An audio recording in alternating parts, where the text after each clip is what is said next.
After I used the Rain LoopPhone for quite some time, I've decided to come here and share with you an honest review of this phone. So today I'm going to share with you everything that I like about the phone and everything that I don't like about the phone. So before we get to that, let's start by looking at the specifications of this Rain Loop smartphone. Welcome back to the channel. My name is Sylvester, and if you love technology, then don't forget to click that subscribe button so that you don't miss my next upload. The Rain LoopPhone comes with a 6.8 inches of OLED display with 120 Hz of refresh rate and 5000 nits peak. So it means you can use this device under the brightest sun of South Africa, and it gives you the best quality display ever. At the back, the device also has got a 1.6 inches display to display the time, weather, and you can also play games on that small screen. Coming to the performance features of the smartphone, it has got an 8 GB of RAM, 128 GB of storage, 2.4 GHz of octa-core.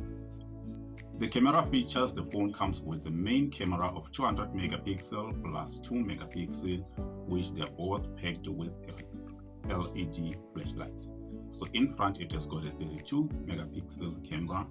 The LoopPhone runs an Android 16 operating system, and it has got an in-display fingerprint scanner and also support face recognition.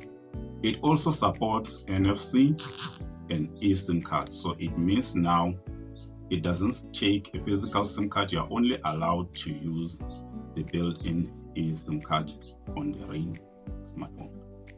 The smartphone comes with a massive 7000 mAh battery that charges at a speed of 45 watts wired. So it doesn't support wireless charging.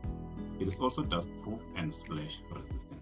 So now that we have looked at all the specifications that has been mentioned on the Rain website, this is what I have to say myself after I used the phone for quite some time now. This is what I like about the phone.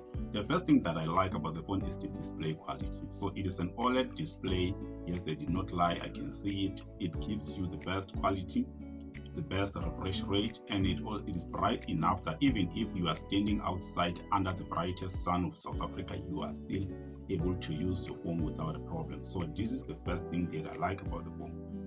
The second thing that I like about the phone is the performance. So on the website, they claim that the phone has got an 8 GB of RAM, and yes, also when I check with the phone, it says so. It also has got a 2.4 GHz of octa-core CPU, and then it also supports 5G. The device supports 5G internet connection. So with all these combined, you get job done even before you start. So you get the best performance out of this device. There is no application on Google Play Store that will not run smoothly on this device. I also enjoy playing online games, and I don't have any problems. So remember guys, I'm not advertising this smartphone. I'm giving you an honest review. This is what I've experienced with this device. So performance wise, this device is the best. So if you are looking for a device that will give you the best performance, this is the device. The next thing that I like about this smartphone is the battery life. So the smartphone says that it has got a 7000 milliamps of battery. After my experience, I've noticed that even if they say you are the heaviest smartphone user, you'll get exhausted before you exhaust this battery. So I've tried it myself. I've used it for about 4 hours non-stop. My 4 hours of usage only consumed 30% of battery. So that's how good the battery is. Another thing that I like is the screen at the back. The screen allows you to take your own selfie using the 200 megapixel camera.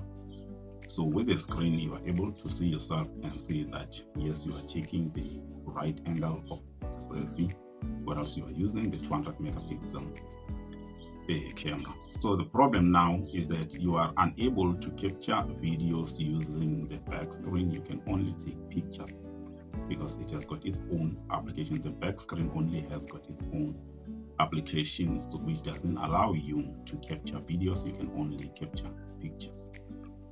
So now, after I shared with you everything that I like about the smartphone, it's time I share with you everything that I don't like about this smartphone. The first thing is the on-display fingerprint scanner. I know the device is using an optical fingerprint scanner, but compared to other devices using an optical fingerprint scanner, this one is very slow, because sometimes you will attempt maybe 2 times, 3 times, and just to get it unlocked. So the fingerprint scanner is a bit slow. I will say that I will forgive them because this is their first smartphone, but I will say next time when they upgrade this, they must also upgrade the fingerprint scanner. This one is very hard to use.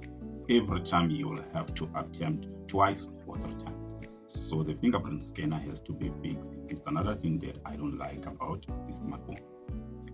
The next thing that I don't like about the smartphone is that it doesn't take a physical SIM card, so you are only allowed to use the eSIM, and the eSIM is locked on the Rain network. Even though the phone, you are allowed to buy the phone cash, or you are allowed to take it on the unlimited data deal, whereby you pay 595 rand or you pay 7,909 rand to purchase the device cash. But even after purchasing the device fully, you are still locked on the Rain network. You are only allowed to use the Rain network. Even though Rain made it very, very, very, very, very, very simple to port your current number to Rain, because you only use the application provided on this smartphone, the Rain LoopPhone. But I think if we had an option to add a physical SIM card so that you are not locked, because this feels like jail. So another thing that I don't like about this smartphone is that you are not allowed to use any other network of your choice, even after fully purchasing this smartphone. Another thing that I don't like about this smartphone is that with all the 5G internet connection that you have, you are not allowed to hotspot any other device. So it means you are not allowed to hotspot your other tablet or laptop. You can only consume the connection on the LoopPhone. So that is part of the deal. And that is another thing that I don't like about this smartphone. Even though you can hotspot other devices after purchasing data, whereby you have to pay 20 rand for 1 gig. Yes, with that 1 gig you can hotspot other devices, but with the unlimited data connection, you are not allowed to hotspot anyone. The last thing that I hate about this smartphone is the weight of the smartphone. So the phone is a bit heavier compared to smartphone of the same price as the LoopPhone. So I think maybe it's because of the big battery installed on the smartphone, but the weight, is a bit too much. I think Rain need to consider the weight next time when they upgrade this Rain LoopPhone, or when they come up with the next LoopPhone. So after hearing all of this, are you still considering getting one for yourself? If there is anything that I have missed, please do leave me a comment below and I will come back. I'll try by all means to answer all of the comments that I will get on this video. So thanks again for watching my videos. Don't forget to click the like and subscribe button until we meet in another video.